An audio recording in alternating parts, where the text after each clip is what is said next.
Hey, how's it going, guys? It's me, Chris, again, and today we have a 2005 Ford Freestyle maintenance light reset. And guys, please hang with me because this particular car is a little bit weird. It's the reset button is right here. There's 3 of them, and it's missing. But even though it's missing, I can see that there's 3 buttons inside the bottom, the middle, and the top that you can press on.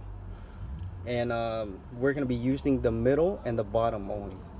Okay, and we're going to be looking at that screen right there. Go ahead and turn on your car without starting. And you're going to use the middle button. It's a little hard to put my finger in there. Middle button, and just keep pressing. And until you get here, then you click the bottom button. Oh, shit, start over. Middle button, go ahead and click it to here, and then click the bottom button to go find metric, and then the middle button again, middle button again, middle button again. All right, let's do it over. Click the middle button till you get to metric, and then switch to metric with the bottom button, and middle button again. Reset for us English. Let me see.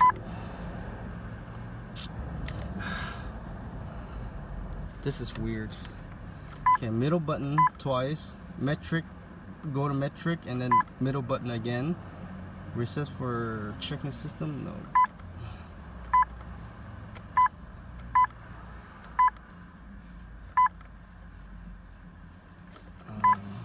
Oh, okay, sorry, let's start over. Okay, you can skip to this part.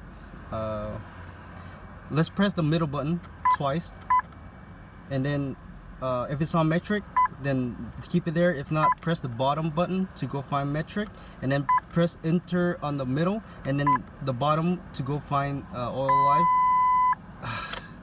You gotta do it like really quick, or else they won't like let you do it. Like, this is annoying. Okay, let's just do it one more time. When you get here, middle button twice, and then metric, press middle button on metric, and then when you get here, press down to oil life, and then press the bottom button and hold it. Keep holding it. There you go, and that should reset your oil. I don't know why it's like that. It's annoying, but that's the only way to reset this particular car. If you have any other way to reset it, please let me know and share, because you know, we all learn from each other. And if you have this particular car with that particular reset button missing, that is how you do it, guys. If you don't have it missing and you have a button there to press, you know, more power to you. I need one. And that's it, guys. Make sure you click that like. Thank you for watching. I'll see you next time. Bye bye.